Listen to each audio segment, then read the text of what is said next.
はい、部屋着きました。今日はですね、ノボテルジャカルタチキン、こちらのですね、スイートルームになります。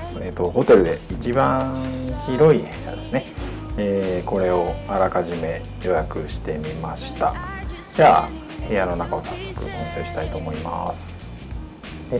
入って左ですね。こっちにリビングスペースがあって、のーんと広い感じになってます。で、コーヒーがあって、お水があって、ちょっとしたお菓子、それから、飲み物もあります。これは多分無料で飲めるやつじゃないかなと思います。お菓子が置いてありました。こんなお菓子です。で、あと飲み物。でテレビがあって、ちゃんと作業用の机があります。これは助かりますね。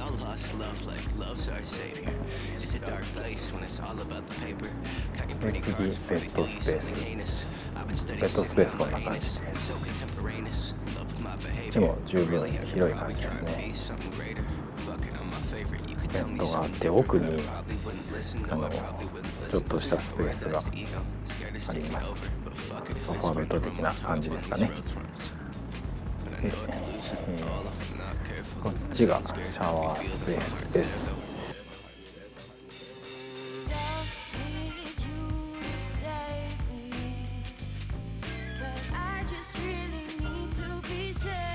このホテルは空港からどうですかね、3、40分ぐらいかかったかな。ちょっと渋滞とかもあったので、いつもよりかかってるんじゃないかなと思います。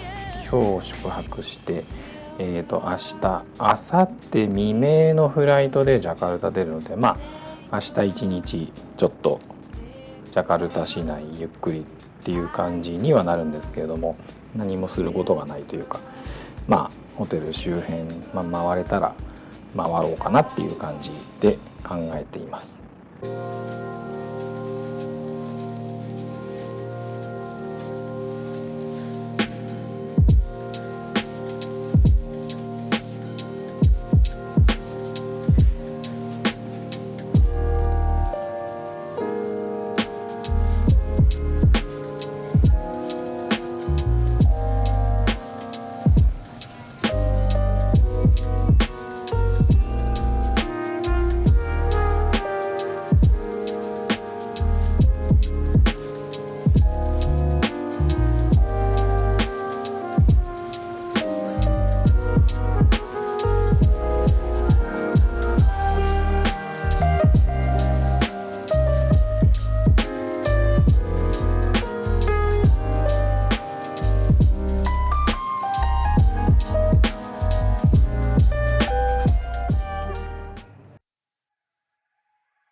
I don't know how or how you do it.